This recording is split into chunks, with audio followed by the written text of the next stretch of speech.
Warning. Warning. You are about to enter the propaganda report. That's right. With Brad Binkley. That's right. Warning. Warning. You've already entered the propaganda report, and I am your host, Brad Binkley. Merry Christmas to everyone. It's finally here, the day we've all been waiting for, the biggest holiday of the year, Cyber Monday, the day where we all can go online and buy recently marked up trash so that for one day and one day only, that same trash can be offered to us at its previous price for a discount of 15 to 20%. Cyber Monday, also known as the day that finally killed Black Friday, the day that some of you might remember where we all went to Walmart at 4 a.m. on Thanksgiving, the day after Thanksgiving, so that we could rush to be the first person into the door to stomp someone to death, so that we could buy that very trash we now buy online in person. One cherished holiday replaced with another. And through it all, the news cycle continues to churn despite these changes in society. And here to talk to us today about the news cycle and just everything going on and what might come up, who knows, is the host of the Ripple Effect and one of the co-hosts of the Union of the Unwanted, Ricky Varandas. Ricky, welcome to the show. Happy to have you on. Always enjoy chatting with you. Tell most of my audience knows who you are, but just briefly tell them who you are and what you do. Yeah, so I'm the host of the Ripple Effect podcast. That show started in 2013. It's very much similar to the Rogan podcast in regards to like just a really wide variety of mix of guests, everything from athletes like John Stockton to historians like Dan Carlin to comedians like Jim Brewer and Jim Florentine, a little bit of everything, but I like to get a little conspiratorial. So I do have mostly a lot of researchers, authors, documentary filmmakers. But the cool thing is when I have these people who aren't typically conspiratorial, it's fun to kind of nudge them in that discussion in that direction. So that's fun. And that's a one-on-one, more intimate type of show, which Brad was actually just on recently. And the audio was uploaded today. It was a 2.5-hour conversation just about. So if you guys are listening to this, definitely check that out. You can find those links and much more at the Union or at the rippleeffectpodcast.com. But you can also find links to the Union of the Unwanted there, which is a roundtable discussion show, which Brad is also a regular on. And that is a show that I co-host with Sam Tripoli from Tinfoil Hat, Charlie Robinson from Macroaggressions, and the OBDM show, Midnight Mike. And that show's like every other Monday, roughly. We do our best to try to live stream it every other Monday. And then the audio is available just about everywhere, usually 48 hours later, roughly. So, yeah, if you want a roundtable discussion show with different researchers and thinkers, and we have tons of different people from all aspects of life, and always try to get some special guests on there. You know, we've had Roseanne Barr on there. We've had G. Edward Griffin. We've had Del Bigtree. I've Mickey Willis, Ben Swan. We've had, tons of great Adam people. Curry. I know he's been on there a few times. Yeah. Adam Curry's another one who has been on. So tons of great guests, and you never know who's going to show up. And actually, we don't ever really know who's going to. Sometimes there's a few surprises that. Yeah, it's always kind of random. Actually, I think the last time Adam Curry showed up, he was one of the people that I completely forgot I emailed. Sometimes we're putting it together at the last second. I just throw out a bunch of random emails and I don't hear back. So then I forget that I even emailed them. And then out of nowhere, Adam popped up. And so it's always cool to kind of get those surprises. So it's a fun hangout show that has a lot of, I'm sure, familiar faces to your listeners. Absolutely. And it's a fun show to be on. And for those who listen to my show, they recognize that I love basketball because I talk about it probably more than some of my listeners would like. But you combine basketball with conspiracy, which is like a dream come true for me. I mean, you told me you had John Stockton on. I'm like, I would love to talk to John Stockton as a guy who has been a white guy amongst many brothers at LA Fitness. You know, maybe consider myself the John Stockton of the over 30 men's league from time to time. Would love to talk to somebody like John Stockton, and that's cool that you're able to get guests like that. And Stoner here, he says no white nationalist flag. So Stoner, he donates. On YouTube, he leaves the tips because I'm saving up to get my white nationalist flag fund to put in the background. You're right. That freedom of speech is a myth. You're right, Stoner. George Soros came over here and he took it personally off of my wall. And we're not even going to talk about Georgia Tech. We're not going to talk about Georgia Tech today. That's just a sore subject for me. So I compare propaganda often, Ricky, with the way that I can relate to it the most is I'm a Georgia Tech fan. I'm a Braves fan, and I wouldn't wish that life on anyone. I didn't choose to be a Georgia Tech fan or a Braves fan. Braves had a little more success, but a Georgia Tech fan, it was just my brother played baseball there. My dad went there. My sister went there, and my siblings are much older than me. So by the time I was 4 years old, before I had any critical thought abilities in my brain, it had already become a part of me. I say being a Georgia Tech fan is like being gay. You wouldn't choose that life, but it's the life that is you. And I would choose to be an Alabama fan or a UGA fan. And I know that the divide and conquer is working all the time in the arena, in the Coliseum.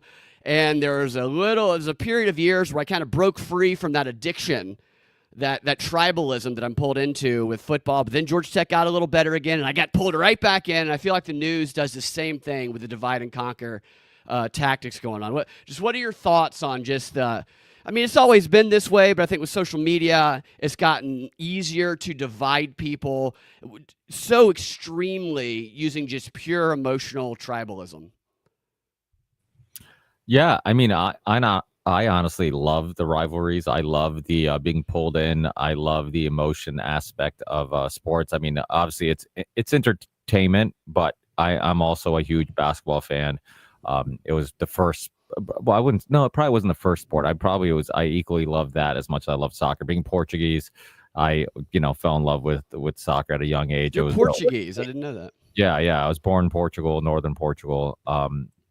In a little, a little town, but the closest city was Chaves, which is still pretty small for a city. But my parents were bilingual. Yeah. Falo português pouquito. No, thank you. No, my parents don't speak any English. Well, they don't speak very good English, so it's still our primary language. My mother thinks she speaks English, so she'll talk to you, and you'll just be confused. And she talks to me in her broken English sometimes. I'm like, can you just talk to me in a language I can understand? So she'll try, which I give A for effort. But she, I was born in northern Portugal. So soccer was always huge, and so I always enjoyed the cultural aspects of sports too. Like there's that I'm a big Celtics fan too, and grew up Celtics sucked forever. So I had like jerseys like Ricky Davis and Yuri Welch and Rafe LaFrenz, and people are like, who the fuck are these guys now? Yeah, But at the time it was that's all we had to talk about was like the days of Bill Russell and Red Auerbach, which Red Auerbach. I think Red Auerbach was one of the greatest in any sport, one of the greatest managers ever in history. I mean, just his knowledge of the game, and it's funny. Like he even understood like the ketogenic diet before the ketogenic diet was a thing. He used to tell his players not to eat. I think you froze up. If you can still hear me on there. Game There day, you go. and fats. Healthy fat and proteins better. So he wouldn't let his players eat carbs on game day, which is, at the time was really, really weird because, you think about the trend of like carb loading before games, like he went against that trend. And that's what they told us when I ran cross country in high school. We would go eat fettuccine and spaghetti like before to carbo load. Well, the opposite. Yeah. Well, the story of Mark Sisson, right? The guy who I'm a huge Mark Sisson fan. Sorry, I'm like, I can see how these can be addictive. Like, just keep reading the pop-up comments. Totally, it is. But Mark Sisson was the guy who started Primal Kitchen. He initially was, I think the book was called The Primal Blueprint. He was a triathlete who really did what every triathlete does, and that's carb load before events. And he was like a really high ranked, world-known triathlete. And as he got older, him and all his buddies would just talk about how like all the pain came from like just the wear and tear of training. And then eventually he found this research about like most of it's probably coming from the inflammation caused by the foods. So he's like, okay, maybe my pain isn't coming from wear and tear. Maybe the majority of it was coming from the carb loading that was causing the inflammation. So he ends up completely changing his diet, and then starting kind of sparking this new information, new research, and new look on eating, where you eat mostly, fats and proteins, and basically opens the door to this idea that maybe we've been, big food has been lying to us about what we should be eating, and a lot of our health issues are due to the suggested diets that we've been given, Right. which is really true. And like, so for example, like I always played street basketball. When I was a kid, I was literally from sun up to sundown, was always just looking for places to play Yeah, me and going too. with buddies from court to court, and not and living right outside the Springfield Basketball Hall of Fame. There was always courts, and there's always good players everywhere. You could always find good run just about anywhere, which is pretty cool. And but my knees were banged up from all the years of squatting, going to the gym, playing basketball. And when I was in my 20s, I would have to take ice baths to go to work the next day. I would take ibuprofen or, sometime with some kind of anti-inflammatory just to get through my work day. And then when I started changing my diet, when I realized, like, okay, like, I'm a conspiratorial person, I'm very skeptical. When I started realizing that, like, okay, maybe there's something to this idea that, like, there is no essential carb. There's only essential fats and and really even protein. You can make the argument isn't essential, because you can turn or I'm not what is it called? It's when you turn protein, you have excess. Your body can actually produce. Either way, the point is, it'll come to me during this conversation, I hope, so I don't sound like an idiot. But your body can basically create what it needs, and it does. Right. It's designed to live off fasting and going long periods of time without eating. Food wasn't always guaranteed. Right. We go long times without eating. This idea that we need to eat every 3 hours is basically horseshit. It's a lie. Yeah. And you really don't need that much. I mean, now hydration is super important, right? And then a lot of us Absolutely. are drinking water that all the minerals and everything has been kind of extracted out of. So even our water doesn't have any minerals or anything like that. So that's why a lot of times they'll artificially add minerals to water to try to give it flavors of minerals and make it healthier. And but that's all preservatives and all that stuff. Like, I think we talked about the Yuka app last time we chatted, and like you can scan like Gatorade water, and the Yuka app will tell you it's unhealthy, and you're like, how the hell is water unhealthy? Well, that's crazy. All the added minerals and all that artificial stuff to make it seem healthy, and to basically give you water the way that Mother Nature has already created it, and we were kind of just like ruining things. But to make a long story short, like the carb loading for a lot of these track athletes, that's what was causing the pain. It wasn't the actual training. And when you remove all those carbs, like for myself, I removed all those carbs from my diet, the next thing you know, I had just about no joint pain until this day. Now I play basketball at least once a week. I play soccer at least once a week. I go to the gym at least 4 times a week. I basically have better joints at 40 than I had at 20 due to just removing all carbs and sugar from my diet. Yeah, so running cross country and playing basketball when I was young, I got shin splints, and some of that might have been developmental, going through puberty, but the only injuries that I've gotten as I've gotten older is because I'm diving for a loose ball on a wood floor playing basketball, and I cracked my elbow. It's not like anything that just kind of naturally crops up. And the carb thing, I never really did the carbo loading. I didn't care about it. Friends of mine that did it would cramp up during races and stuff. And just now that you're saying that, I'm just wondering if that was a factor in it. I learned more about carbs when I started reading about that, helping your dog be healthier, and how carbs are so bad for dogs. And that brought the question of, well, if they're so bad for dogs, I know we don't have the same biology, but I wonder if there's a little bit of truth to that in us too, where having too much carbs might not necessarily be so good, even if you're an athlete. And I would do want to call it the Tony Delk. Somebody dropped a Tony Delk reference in the comments there. Tony Delk was a great player at Kentucky. He could shoot the three for sure. You still love watching him. But the foods that we buy now, it's like they don't really try and make them better or more pure.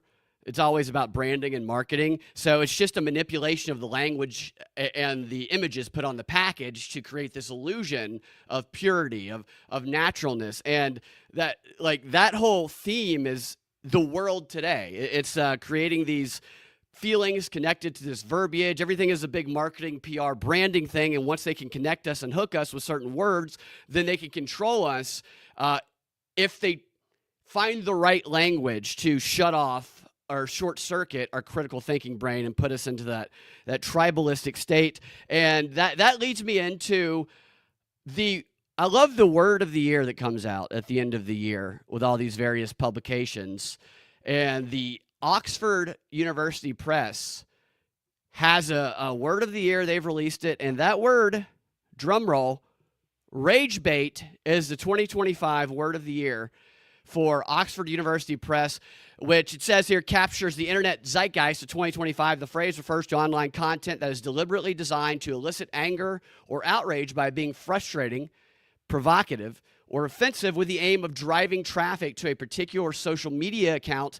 And Oxford said in their statement, the person producing it will bask in the millions quite often of comments and shares or even likes. And this is a result of the algorithms used by social media companies, because although we love fluffy cats, we'll appreciate that we tend to engage more with negative content and content that really provokes us.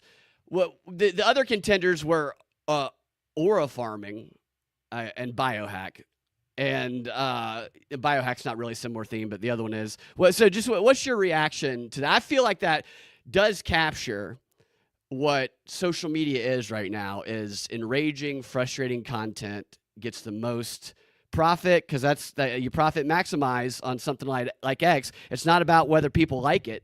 It's about whether people engage in it. You could get just brutalized, like what's that guy's Misfit Patriot? You just get brutalized in the comments by thousands of people, and it's hard not to comment on something that's so enraging and frustrating. And I stop myself from doing it because I go, I'm just adding to their profits. They're doing it on purpose. What are your thoughts on that?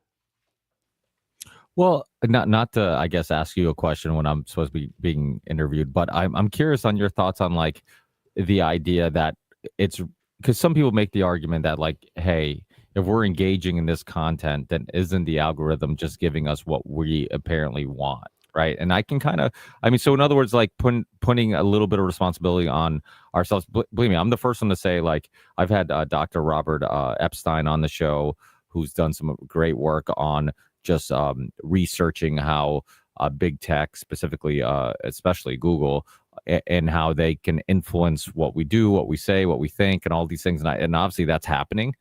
But I do also understand the perspective of like, okay, well, if we keep looking at it, if we keep, like, even if there wasn't, and I don't believe that it's solely only capitalism that's kind of driving this. It would be easier to sleep at night, if I thought like, okay, they're just trying to make money, and the reason why they're giving us all this stuff, and they're feeding us all this anger and things that divide us.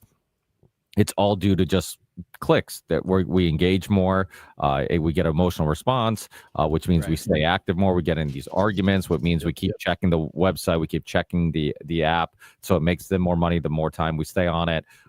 The truth is that's probably not their only motivation. The motivation is specifically to divide and conquer. It is to get us angry at our neighbors, angry at our friends, angry at everybody. And then we don't point the finger at the people we really should be blaming for our problems. And I think that's kind of our issue, is that we spend way too much time fighting with people that we have, a lot in common with, and not enough time pointing the finger at the satanic, pedos who are really running the world, who are really sick human beings who we have nothing in common with.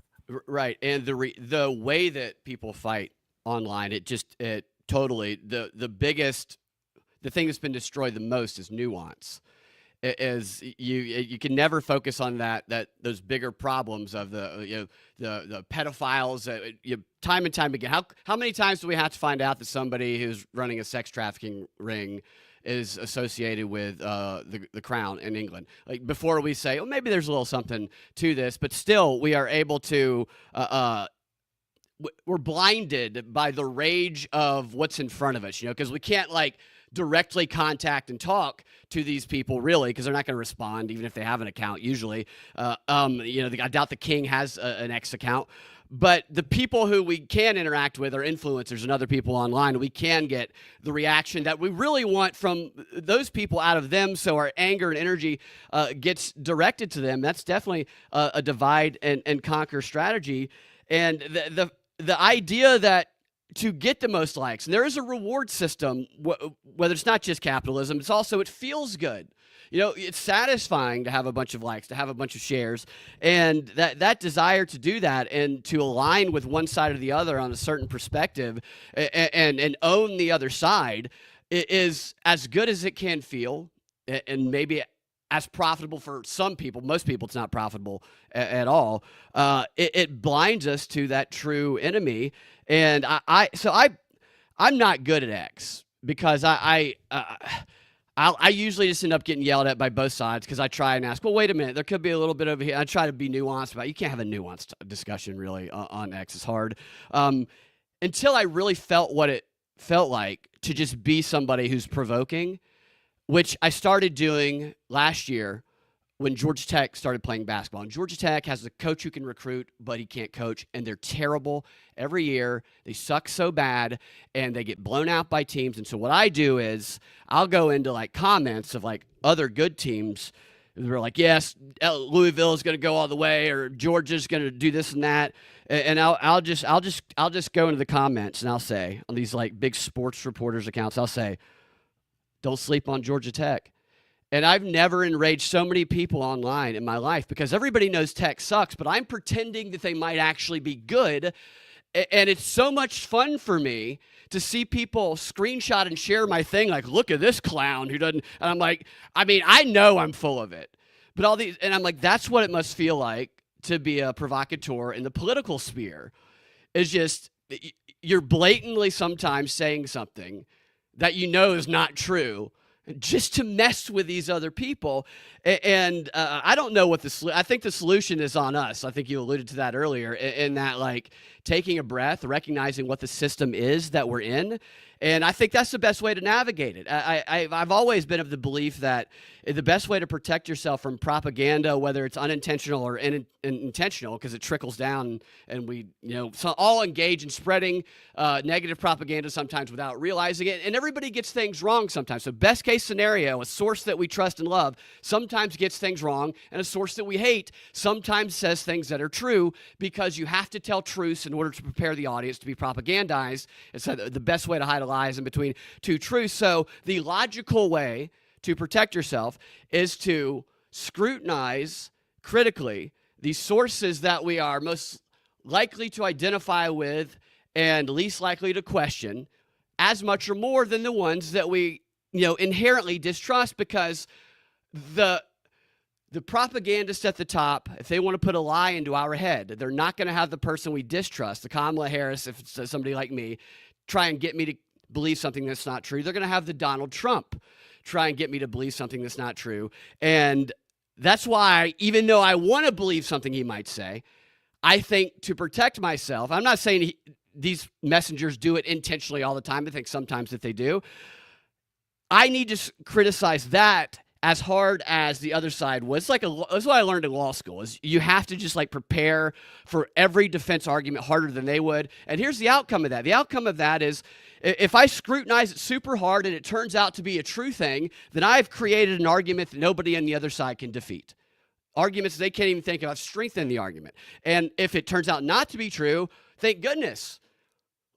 I can find a deeper truth that was beneath that, and I don't see any bad outcome from that. And yet, when you engage in that online, because of the way it's set up, you're instantly treated like you're aligning with the enemy. And it drives me crazy.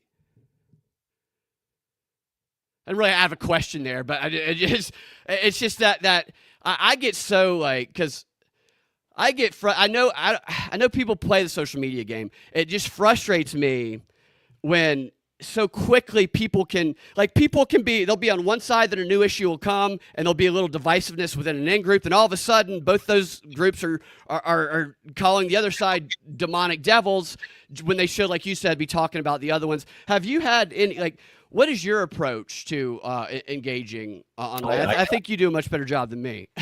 Yes, I was going to ask you. I'm like, do you engage a lot online? Because I know, I go through like spurts where I do, but I just get it really like it gets frustrating because I'll try, sometimes I'll be like, maybe I'll try and put some evidence, and maybe I'll try and be reasonable, and then as soon as you do that, 50 bots, a couple real responses and 50 bots are coming at you, and I'm going to look at the accounts, and I'm like, this account was created in December 2024, and every single thing they've posted is about this specific issue. Which my next question is, how do you do that? How can I get somebody to do that for my stuff? I have no idea. I don't know that I would do that, but it's just such a, I feel like almost a dead internet theory. It's not completely taken over, but I get frustrated with the overwhelming bot responses when I probably should be focusing on the actual, there are good responses sometimes. So I tend to, I'll go through dry spells where I want to kind of separate from it for a while. Well, I'm very much like Rogan in many aspects, and one is I don't read anything. I honestly stay out of it. I mean, if you look at my Twitter feed or anything online, it's either just me sharing some cool stuff or me retweeting an article that I found interesting or a video or something from a content creator that I enjoy, and I kind of stay out of it. The only time I really got kind of pushed or nudged into the world of arguing with people online was during COVID. I honestly, as hard as I tried, I couldn't avoid getting involved because I almost felt like if I didn't say something, I was letting propaganda spread. Totally. And I needed to just, even if I did a couple times get locked into some debate with somebody that got nowhere, and I knew it wasn't going to get anywhere, and I knew I was spending all this time using logic and facts and trying to put together good responses, and it didn't matter because I was never going to change their mind. I was hoping somebody was going to read it somewhere and start. And they did during COVID. They certainly did. Yeah, I mean, I was going to school board meetings. I was going, getting and ruining family get-togethers. I was doing a lot of stuff, but there's not too many things I'm sure of. And then when I am sure of something and I'm passionate about something, right. I'm, because I'm open to being wrong. I'm always open to being wrong. But it was like, to me, it was just the fact that they were, they were going to hurt everybody. I mean, they're going to hurt loved ones. Anybody who believed this nonsense was going to, be hurt by isolation, right? By being away from everybody, the paranoia of getting sick, the hurt by, the remedy that they were trying to feed you, all these things.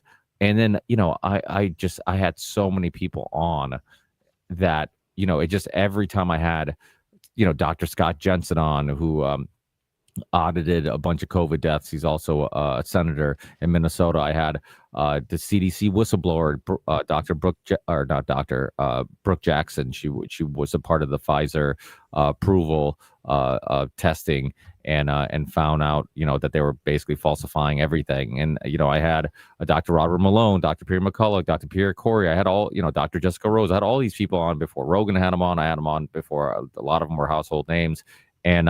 And I was just consuming so much information, and all of it led to the same thing, that we're lied to. I had, talked to Dr. Judy Mikovich, another person who was on the Union of the Unwanted, Mickey Willis. I had, talking to all these people and just seeing the lengths they're going to prevent this information from going out there. I remember even local news stations out of Springfield or Hartford or whatever, and on Facebook they would be saying that conspiracy theorists are already calling the proposed vaccine harmful, and where do they come up with these conspiracies? They pre-bunked it, as they called it.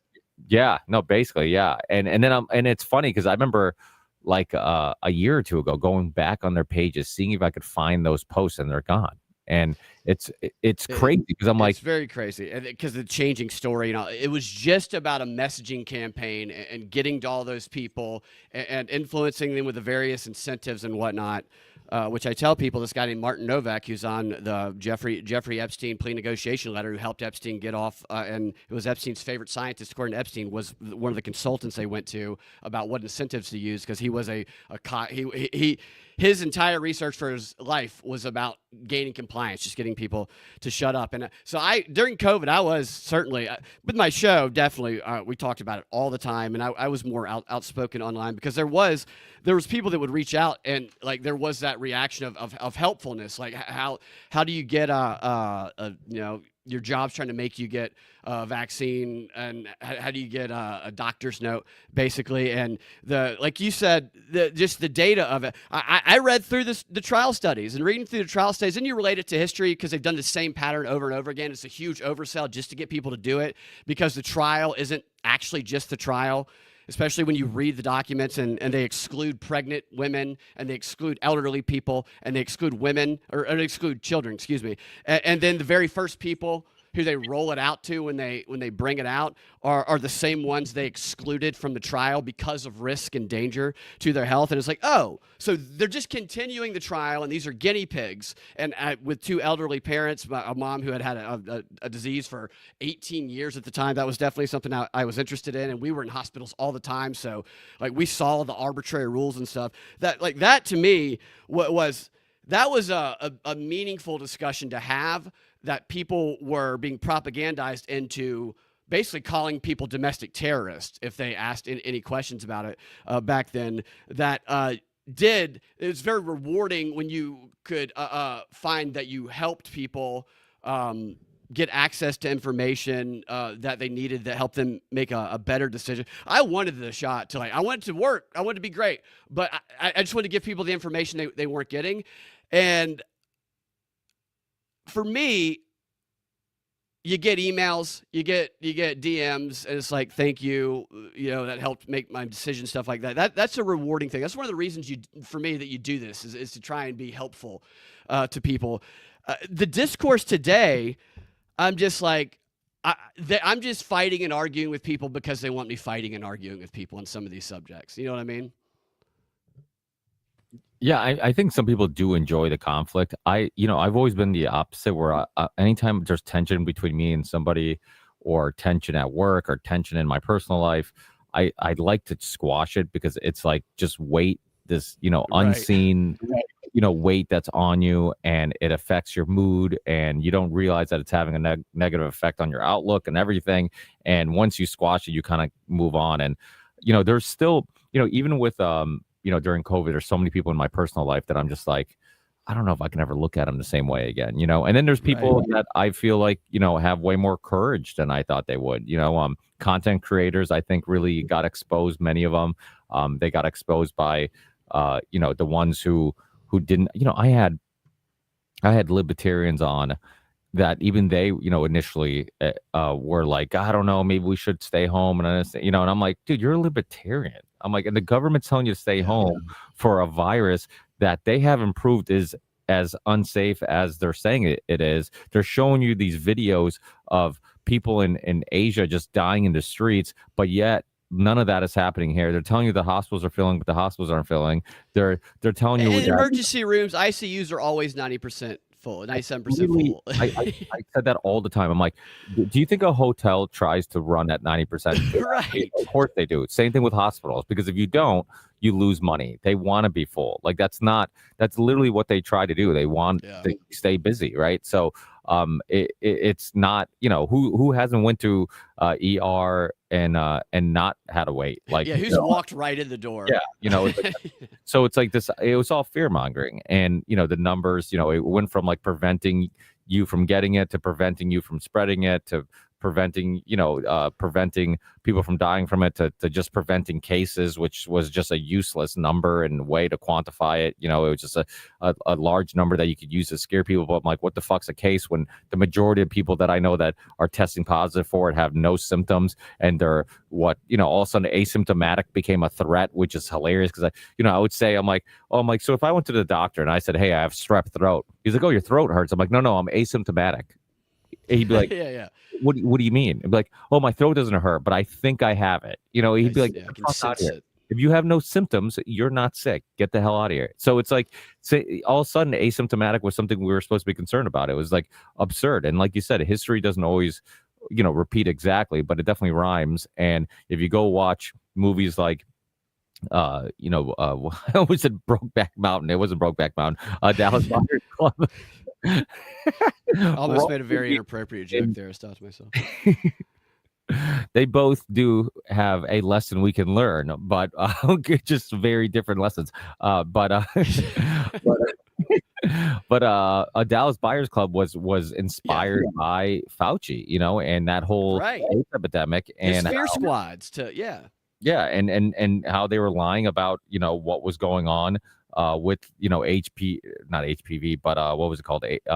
ATZ, right? What was it, the drug that they were using? Yeah, something like that. Yeah, it was ATZ, and it was a chemo drug that was too dangerous for people who had cancer. So they're like, hey, let's repurpose it for AIDS. And then you had people like Dr. Peter Duesberg, who was saying that AIDS wasn't killing people HIV wasn't killing people and it wasn't causing AIDS, because sometimes people have a hard time understanding all the lingo, but like AIDS is the disease, HIV is the virus, right? So when he was arguing that the virus, that HIV wasn't killing people, and that it was a lot of the times it was the drugs that were given to people, which weaken the immune system. And yeah, exactly. And which makes sense because it's like, how did AIDS know who was gay and who wasn't? How do they know your sexual preference? Right. Like monkeypox. How does it?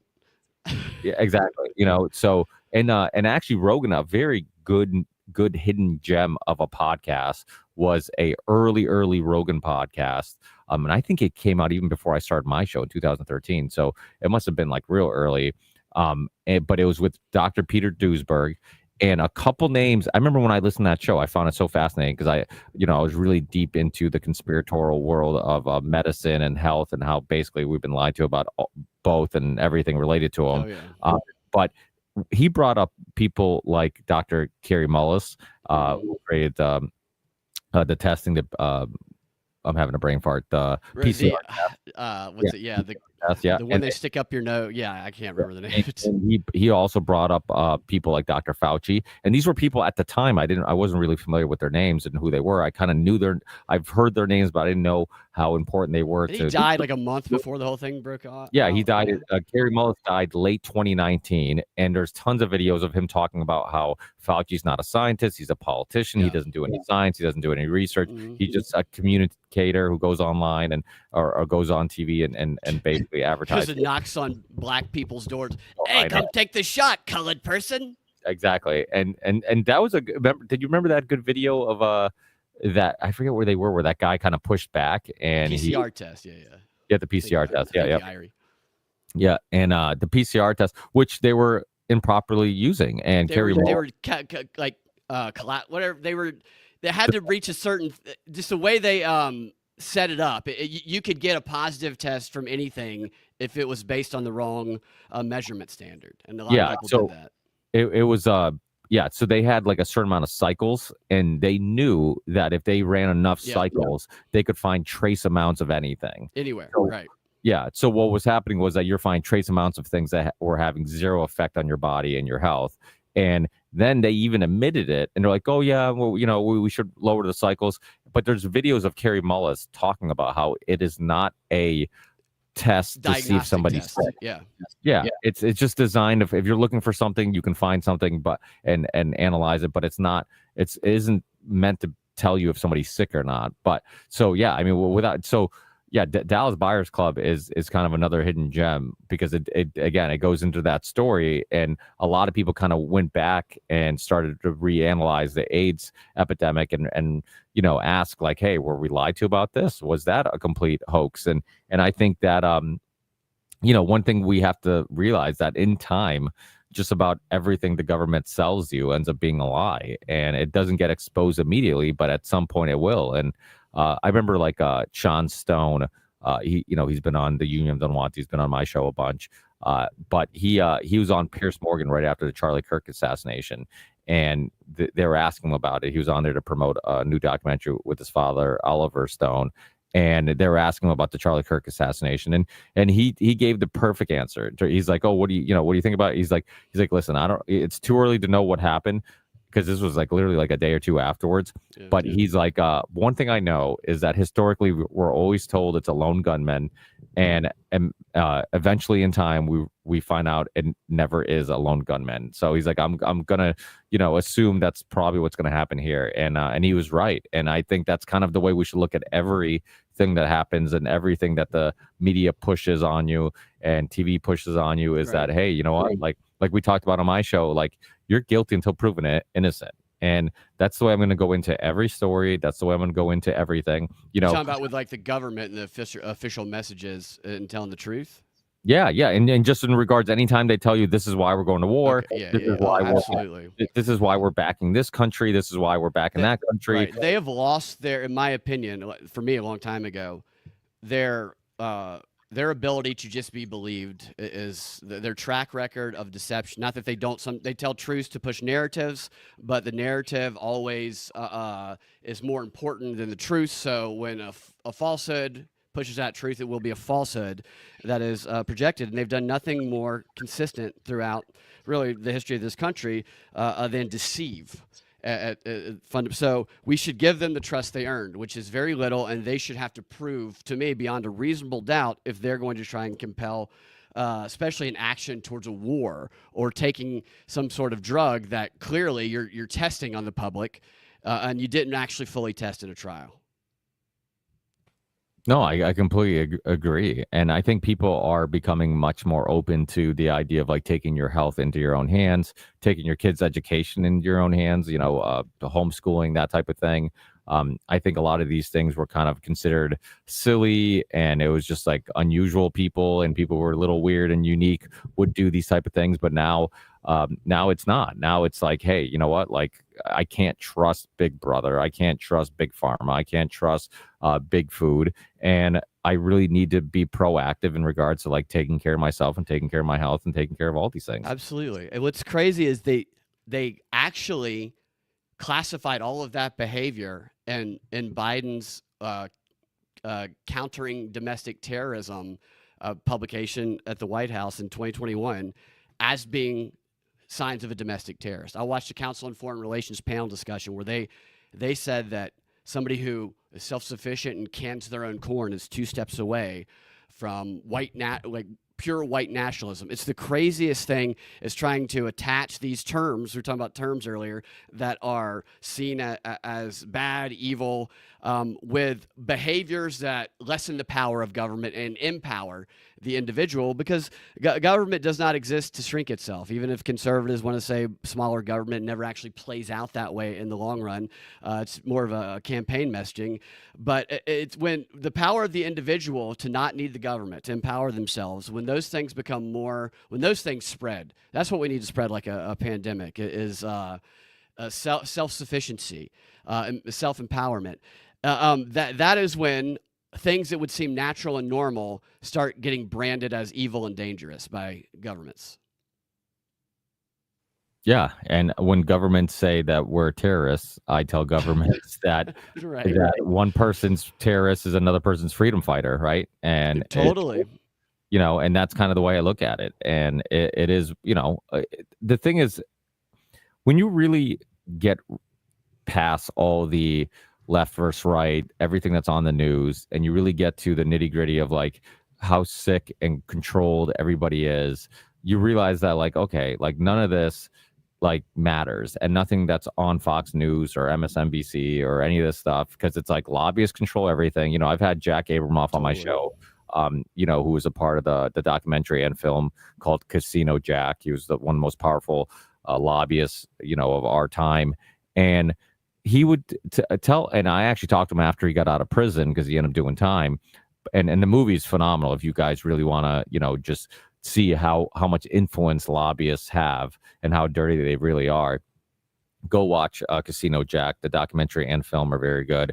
And he talks about, he's like, listen, we'll give politicians the language to put in the bill. He's like, they don't read it. He's like, we just, you know, he's like, they just put it in because we told them to, you know. And he's like, and that's it. He's like, these people don't stand for anything, you know. They don't stand for anything. And not to say that every once in a while you don't get a Ron Paul, you don't get a Ralph Nader, you don't get a Jesse Ventura, you don't get you know, these people who do have some principles and stand for something, but 99% of them are professional liars. They literally know that they're promising you things they can't possibly give you. They know that they have to sway people's opinions on certain topics. They know they have speechwriters. I mean, even during presidential debates and when candidates are arguing or it being interviewed on TV, I always try to remind people, I'm like, listen, it's reality TV. It's made to look real, but it's fake. And you know, they have speechwriters. If the person, like, so sometimes we say, oh, I like that person. You can't even be certain that the person that you like is actually the person that you like. Right. It could be somebody who's been molded into this image, and they're molding a idea and an image that they want to feed you. They have professional writers who are telling them, you know, what to say, not even just what to say, but how to say How it, to speak it, what tone to use, the code switching. yeah, everything is analyzed. Everything is really well thought out, and then the thing that you get, the final product, could be 0% of who the person really is. It's you don't even, you know. So this idea of, like, you know, liking this politician or that politician, it's like, who are these? It's like, you know, what happened recently with Kash Patel and Dan Bongino. Bongino, yeah, right. Everybody loved Dan Bongino, right? Everybody on the right. Now all of a sudden they're like, who the fuck was he? Now the crazy thing about the world we live in is, like, we don't know if he was either a good liar before, he's a good liar now, or he's just a bad liar and he's a fake person all around. Right. We don't know what's going on. We don't know if he's been blackmailed. We don't know if his life's been threatened. We don't know if his family's life's been threatened. But all we know is that this dude was saying one thing and seemed to stand for one thing when he was on the radio, and then he got into government, and everything, you know, he stood for and wanted to do went out the window. And that doesn't just happen out of nowhere. That doesn't happen organically. What incentive does he have to turn on all his fans and all the people who support him? Something more is going on. And, you know, well, go ahead. You want to jump in? No, I was going to say the trust me, bro mentality. I think you kind of lose that when you just say the exact opposite of what you helped the campaign on for the president. Yeah. Well, Craig Salmon Sawyer, he's been on my show a bunch. He did the documentary Contraland. He's a veteran who his daughter actually got, I think they kidnapped her, and I can't remember what extent, you know, how far it went before he found her, but he ended up getting her back, and then created a company called or a nonprofit organization called Vets for Child Rescue. And he basically goes around and tries to help people who are missing their kids, or their, you know, kids who get trafficked. And remember the first time he was on my podcast, and he's also been on the Union of the Unwanted and on the Ripple Effect podcast a bunch. But he first time he was on, he was talking about how, and it's funny, at the time we didn't really have a great example of it, you know, but looking back, and I remember I clipped it and I put it on my TikTok account and on, you know, on YouTube Shorts and probably on my Instagram Shorts of this, what I thought was really important little clip of him talking about this, and him going into the whole world of child trafficking and blackmail and whatnot. He talked about how he's like, when you have a politician who says one thing, right? He's like, he seems like he's all on board. Like, these are his principles. This is what he stands for. And then all of a sudden he does a full 360. He's like, he's probably been blackmailed.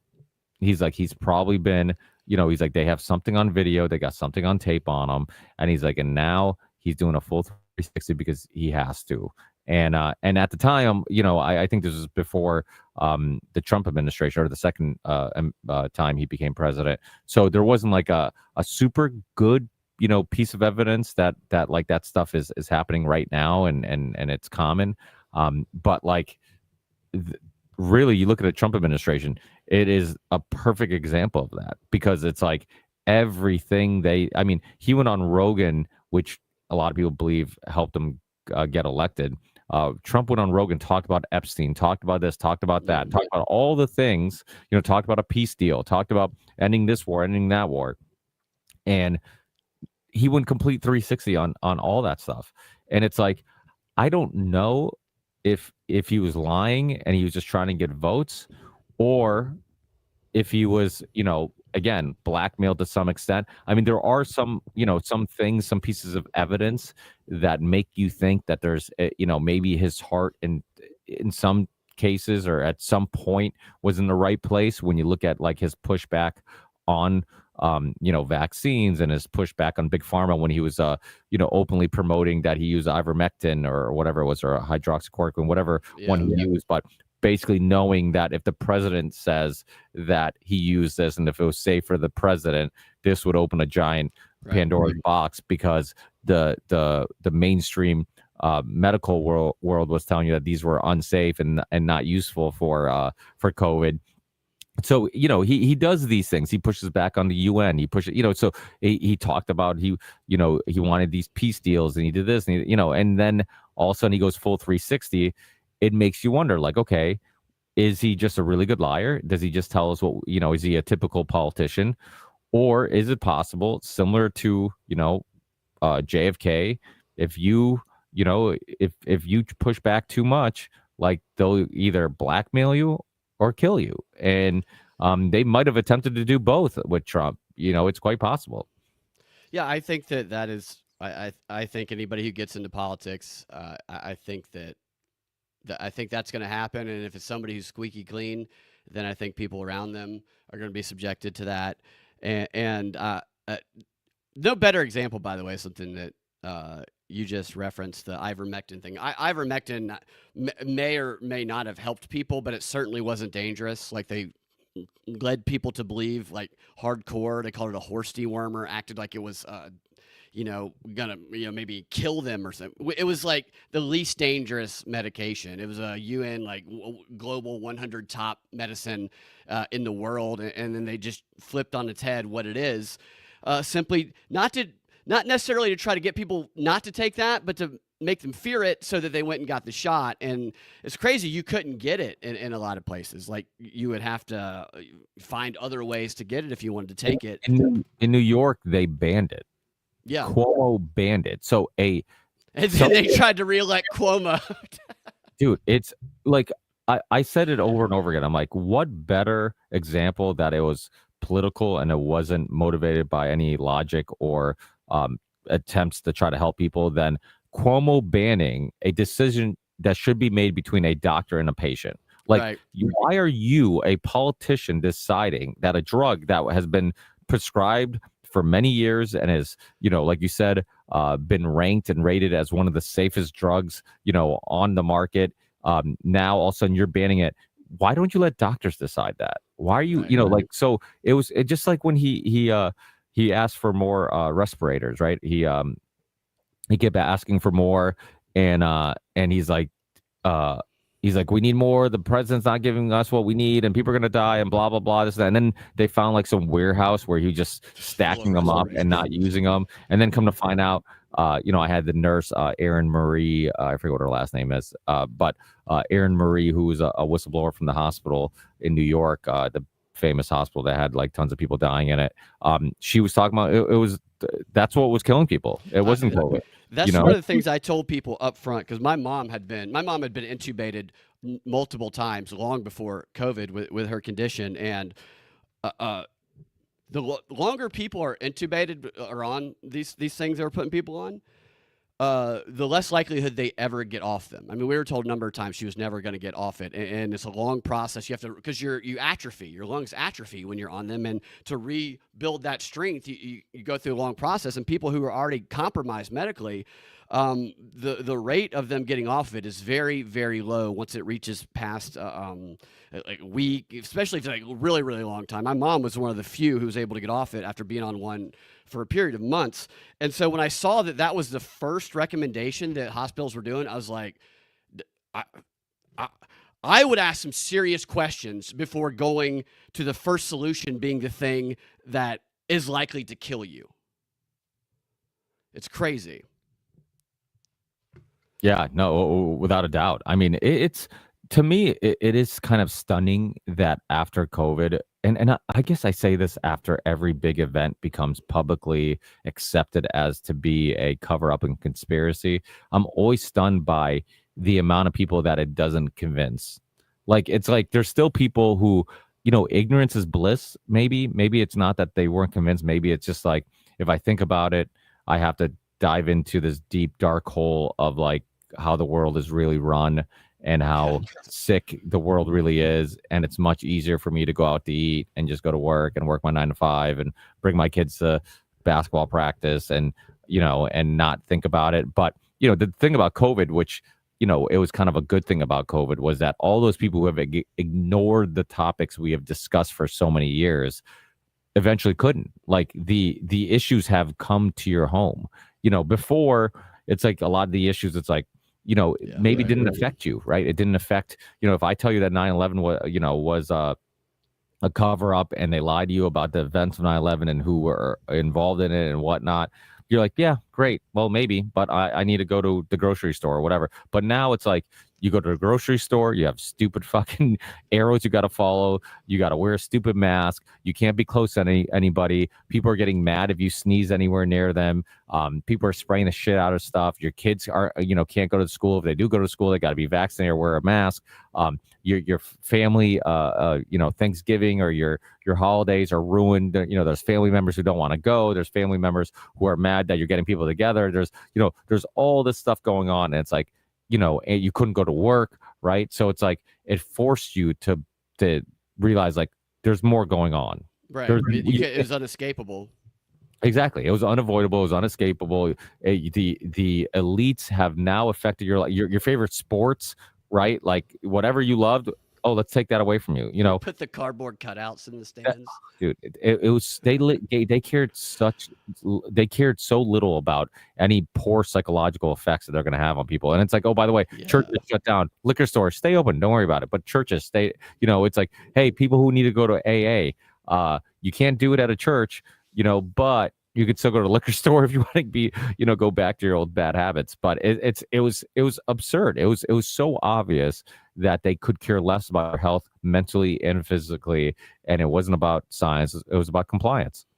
Absolutely. It was really a massive war propaganda effort conducted on the public just to get them to take the shot for this grand experiment that they were doing. And that's very much what it was. In some countries, they were like, you get a prostitute if you take the shot, you get to have sex with this hooker.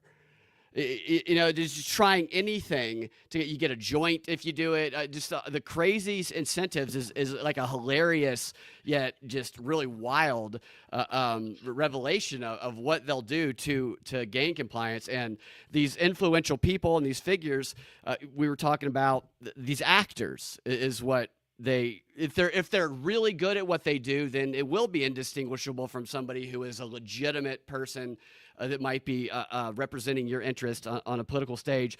I think about it like this. Actors in movies and films, they can convince us if they do a good job, but we know we're watching something that's not real. So their convincing performance isn't like trying to lie to us. We're entering that world. But then you put somebody who's like an actor in the political sphere, people are under the impression this is real and truthful.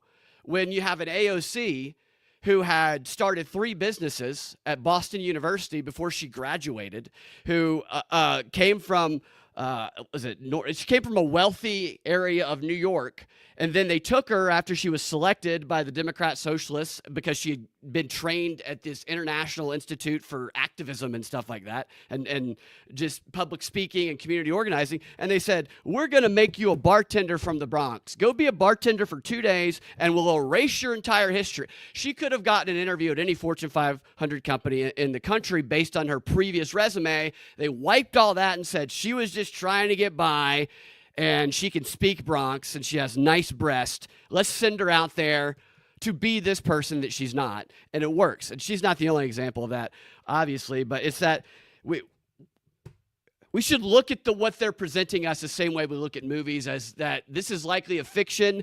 The truth is probably not always on either extreme, somewhere in the middle. And it's crazy. It's almost like the Batman theory. You have to pretend to be one of these people so that they accept you in order to disrupt them from the inside. I think it all comes back to what we were talking about earlier, is the more you're self-sustained, the more you rely on yourself and you empower yourself and your children and those around you, the less power that they have. And they want to take people away from that, all of that. And what are your thoughts on AI and all of this? There's big fears of what AI is going to do. And I mean, they put a lot of money into it for sure. Well, I'm super afraid, but I'm also contributing to it taking over our lives. It is amazingly useful in regards to, like, thumbnails. I've used it for thumbnails. I've used it to fill out paperwork at work, to answer questions, to translate mail for my mother, who doesn't speak any English because she's Portuguese, and it saves me the time from having to read it. I'll just point my phone at it, ask Gemini to translate it into Portuguese so I can continue emailing and doing my other work. And so it is, I've even used it for music. It's the music part, it blows my fucking mind how just powerful. I released an EP with the theme song of my podcast called The Ripple Effect years ago. And it was like, I think I wrote the song probably, I don't know, early 2012 or whatever, 2013, something like that. I think the EP ended up coming out 2014 or 15, but, over 10 years ago. And I had to do everything by hand, basically. Like, I kind of, I actually hit the buttons on the drum machine to create the drum beat, play the bass guitar, play the guitar, record individual tracks, record vocals, record multiple vocals. It was like so time consuming. And then if it doesn't sound good, I'm like, you know what? I prefer a different guitar beat or a different melody. I'd have to re-record everything. And Pro Tools obviously very strong, software. There's a lot of things it can do, but just 10 years later, I could mumble a melody and some lyrics that I that I'm like thinking about into some of these programs, and just say, hey, I want this song, I want this type of vocals, I want I wanted to be powerful, or I wanted to be screaming like a metalcore song, or I wanted like a death metal sound, or I wanted to be like, whatever type of sound I want. And I want these type of drums and this type of feel, or whatever, these type of keyboards. And next thing you know, it will just literally in minutes generate multiple song, versions just from this like melody. And it'll do an amazing job. It'll take what I'm actually trying to create and create it for me in seconds. And it's insane. And so you think about, like, this is what publicly we're seeing. I mean, even Gemini, like some of the logos I've come up with the Ripple Effect podcast, and then my Theory 6 music project. Like, I'll start with like Gemini. I'll throw an idea in there, and I'll be like, hey, I want a logo that kind of looks like this. They'll give me something, and then the nice thing. And I was going to say it's not a bad thing. It's a nice thing that it still requires some human touch, right? And then I'll put it into another program and edit it or whatever. And then I'm like, there's still something I can't do that I'm struggling with. I'll throw it back in Gemini and be like, hey, can you change this thing and see what it does? So I'll go back and forth with programs, and it's just, I'm like, the stuff that it does, and just how quickly it does it. It's just, it's crazy. So, and then like the song that I'm working on right now, it's really it's inspired by the man versus machine theme and this transhumanism discussion. And this idea of like, what the fuck is going on? Like, are we creating the God that we've been writing about?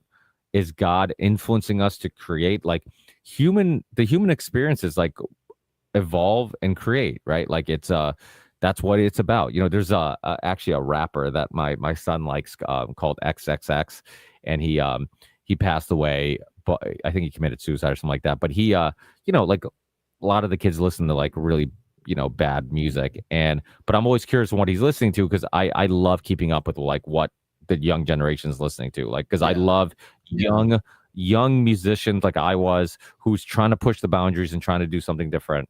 And I'm not one of those old people who just like, the music of my generation was the best, and that's all I listened to. I just listened to GNR and the Doors and Led it's like, no, I want always evolve, and I always want to know what music is evolving to. But he had a good little interview when he was talking about the Matrix, and he was talking about this exact idea of like, that's all humans do, is evolve and create, evolve and create, evolve and create. And it's almost like we're designed to evolve and create.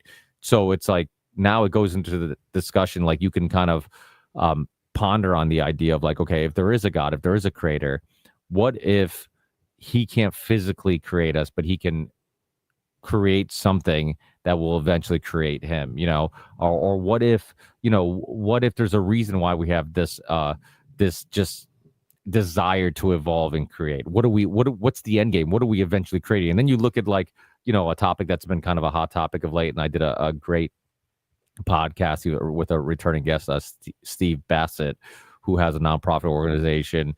He was the first official UFO UAP lobbyist ever in the history of America. He was the first like certified lobbyist, and that's what he did. He was trying to lobby for disclosure.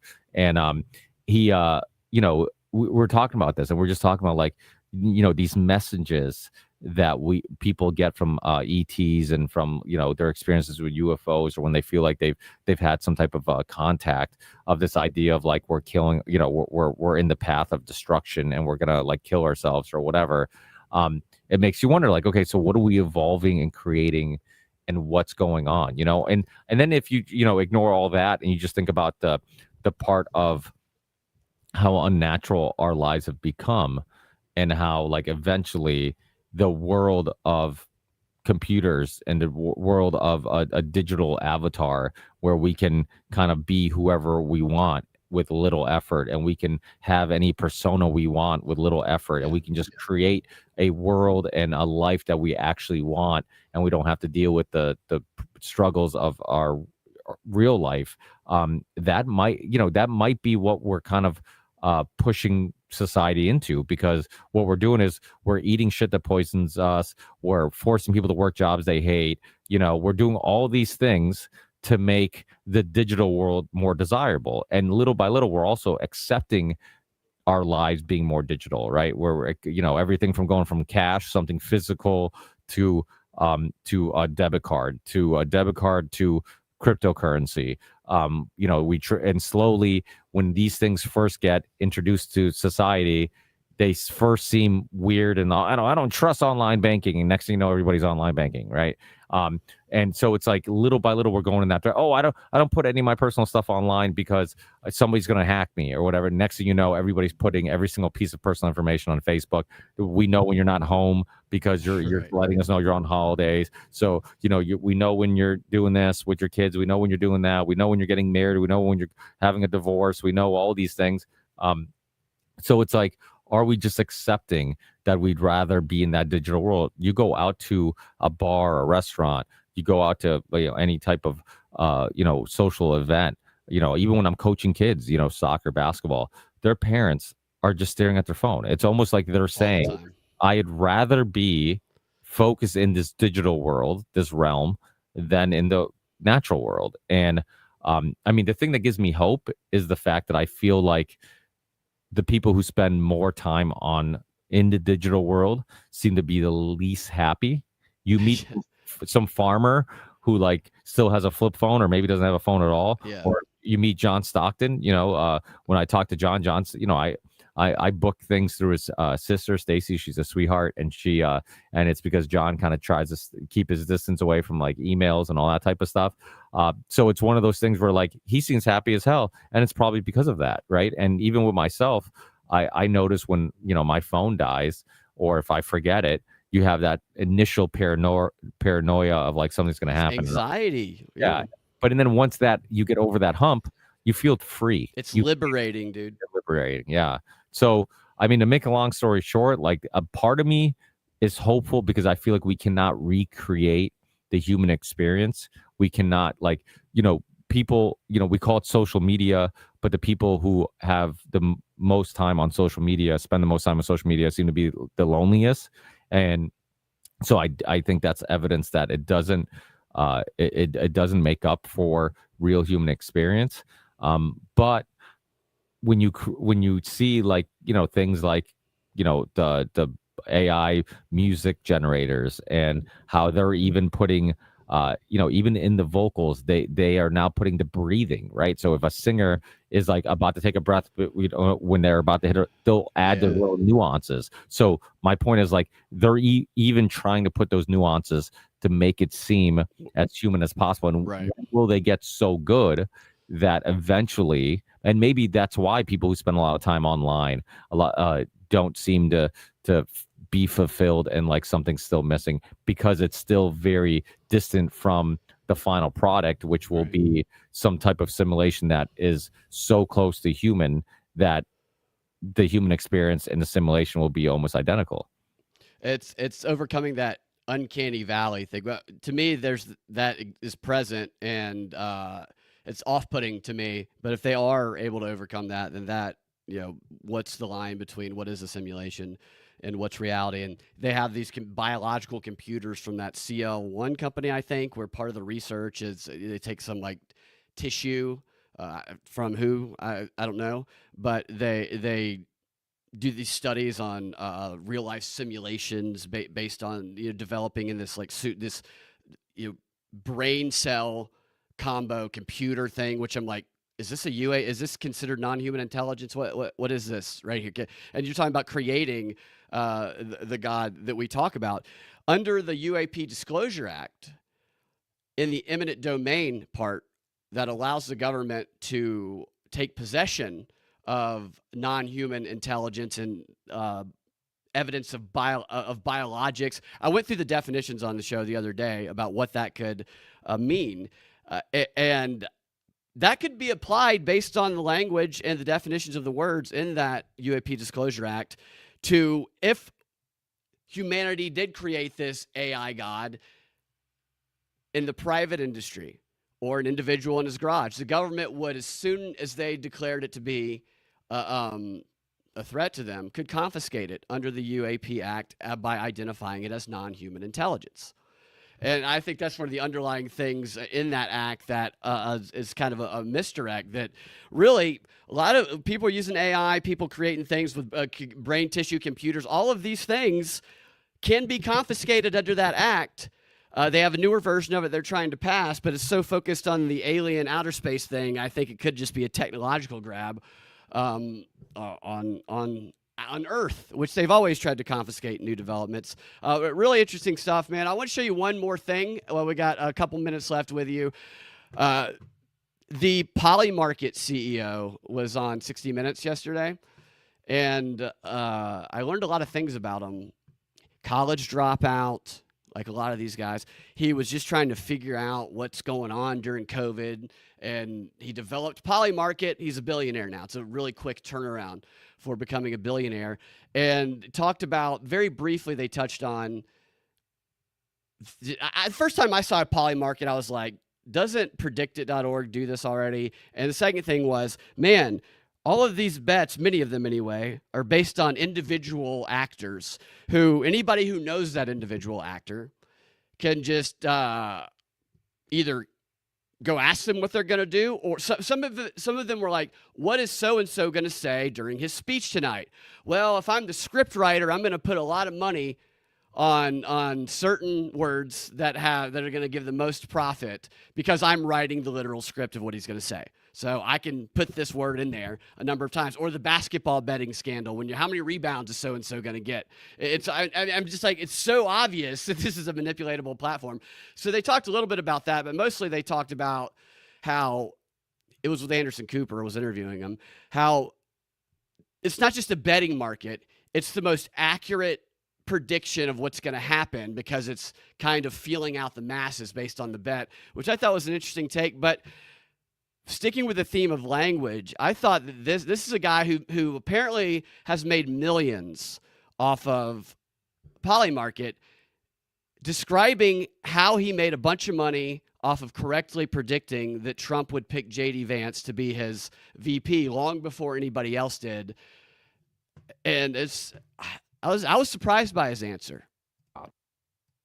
He won $100,000 on the Pope, and even more picking J.D. Vance to be Donald Trump's running mate. He started betting on him 5 months before he was selected, when Polymarket was only giving Vance a 2% chance. What did you see that made you think, oh, he might pick J.D. Vance? So that goes back to 2016 when he picked Mike Pence. And buried in one of the articles for why he picked Mike Pence is that Mike Pence had a one-syllable name. And Trump has a one-syllable name. And Trump is very into marketing. And so I was looking at the names and I was like, who's one syllable? And not only is Vance one syllable, he's only 2 letters off of Pence. So you bet $4,000 and you ended up winning $250,000? Yes. Yeah. It's a smart play. It is a good bet. Yeah. I mean, is it a smart play? I mean, he won the money, but that just took me as, really? It was, so I'm going to put this amount of money, thousands of dollars, because of one syllable, and it's like Pence, boom, $250,000. And now they're interviewing this guy as though this is an effective strategy to use. What are your thoughts on that? I feel like eventually we're going to be able to bet on anything and everything. I mean, it's pretty wild. I mean, we talked about sports, slightly, but I had a friend of mine, we were talking about how now that betting in every state is now easier. It's accepted.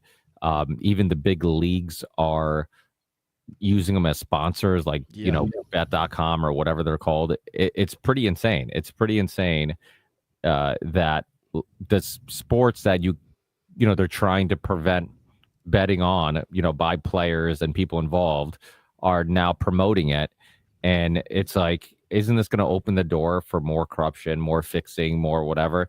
And all the stories that have come out of late, every time there's a baseball story, basketball story, whatever, they squash it quickly. And a lot of the sports understand that they have to keep that credibility, because that's how they keep people watching. And if they lose that credibility, less people will watch.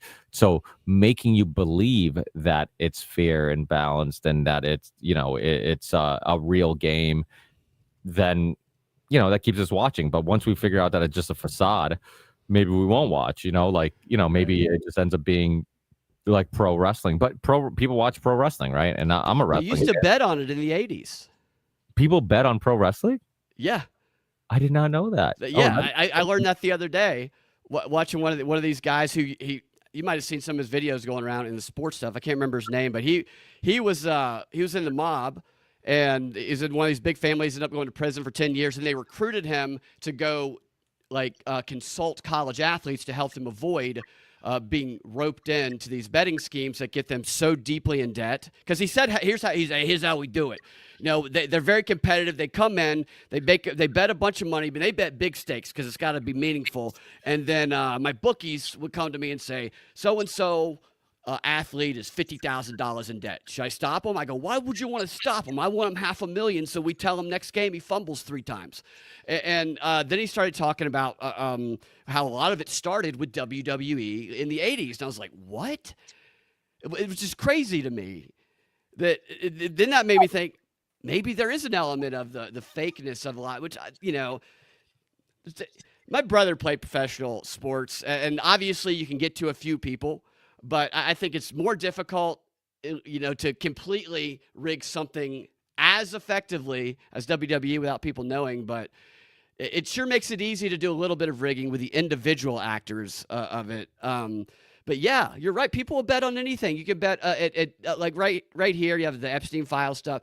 What's the Epstein file? How can you bet on something you don't even know what it's defined as? You know what I mean? Individual players. You could bet on when will the next green dildo be thrown on a basketball court or wherever. I tell you what, somebody put a lot of money on that. You might go to jail for a few nights, not to pay a big fine. But if I put my savings on a green dildo being tossed on the Atlanta Dream court at their next game, I'm going to get into that game, and that green dildo is going to end up on that court. You know what I mean? It's just, it's kind of wild. I didn't mean to interrupt you what you were saying there, but yeah, the WWE.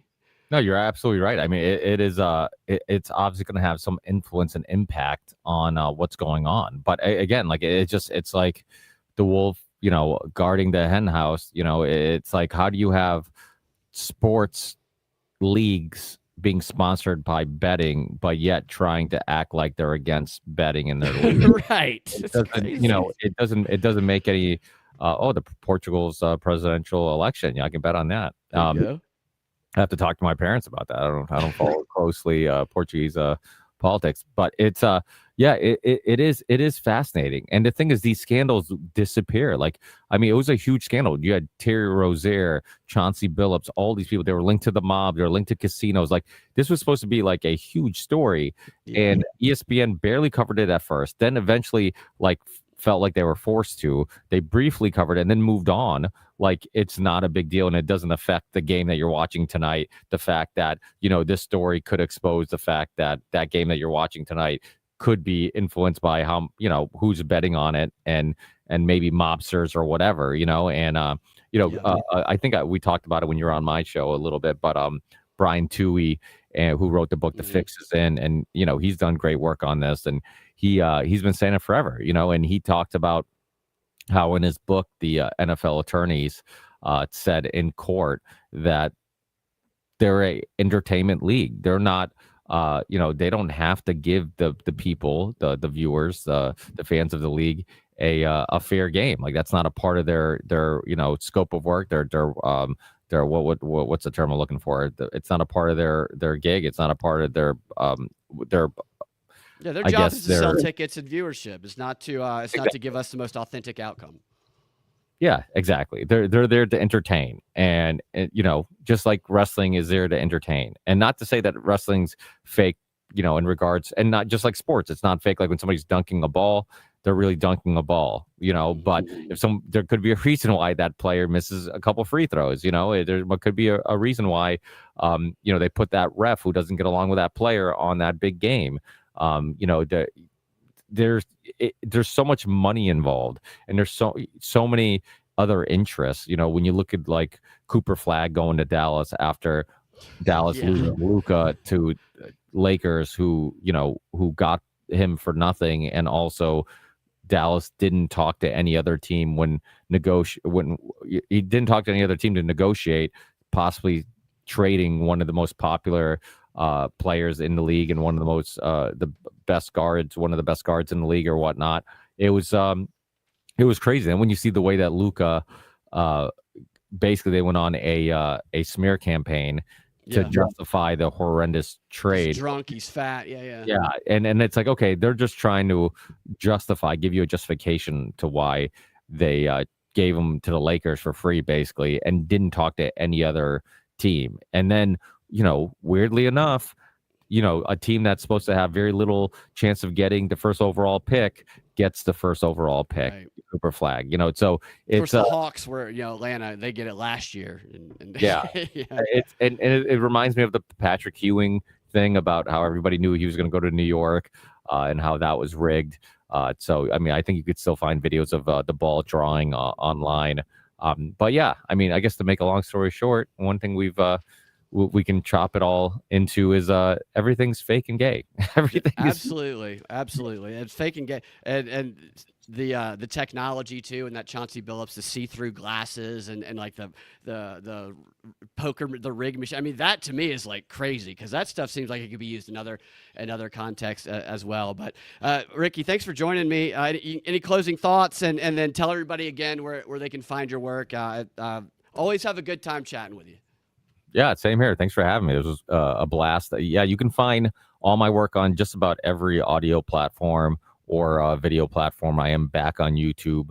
You can find all those links at the rippleeffectpodcast.com.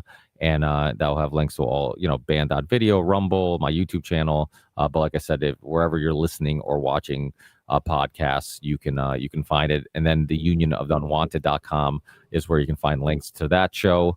If you want to, see us when we live stream, just subscribe to our YouTube channel. We'll live stream there as long as we can, and then eventually, I'm sure we'll probably have to live stream to another platform. But for now, it is just YouTube, and then you can find the videos. Eventually, they're uploaded a day or two later onto our Rumble channel. So that's another good spot. And I highly recommend you subscribing to as many platforms as possible, because shows like these, you never know when a platform decides overnight that they don't want you on the platform and they get rid of you. So to not miss out on anything, make sure you support and hit that subscribe and like button and comment to help shows like ours get hopefully some favorable algorithms going our direction. Totally. And exactly, because we do get kicked off of things quite frequently, or suppressed, or the notifications don't always ring. So they try to make it a little harder for us to pierce through into not even the mainstream, but people's attention, their mind, wherever their mind's focused on. You know what I'm talking about. So propagandafight.com is my website. Also, subscribe on any podcasting platform, the Propaganda Report Podcast, youtube.com/Brad Binkley, twitter.com, Freedom Act Radio, all my links in bio, no feet pics. If you want to get access to the subscriber-only content, I don't sell any products. I rarely ask you guys for money, but if you do want to get access to a show I do with Austin Picard and Sam Tripoli called Whatever This Is, you can subscribe on patreon.com/Propaganda Report, where you will get that show as well as the audio version of this show ad-free. I take out the ads for people who subscribe. And if you aren't a subscriber, let the ads play through. We don't get anything if you skip the ads. And give us a 5-star review and a comment that warms my heart. Share it with your friends if you can. And where else? Rumble, Instagram, Propaganda Report. Thank you, guys. You can smash the like, as Ricky said. You can tip on YouTube videos, Rumble, whatever. Just any way you can support all of us. It is much harder for us and the people who pretend to be like us, who were formerly in the mainstream, and they pretend to be podcasters, but they have a crew of 18 behind them in their fake basement they pretend to be podcasting in. We're a one-person operation, most of us podcasts, and we need all the support we can get. So hope everybody has a great start to their Christmas season. And we will talk to you guys next time. You guys have a fantastic rest of your day. Follow Ricky on all his platforms. Thanks again, Ricky. We'll do it again sometime soon, hopefully. Have a fantastic rest of your day again. I know I repeated myself, but I just really mean it. Talk to you guys next time. Thanks.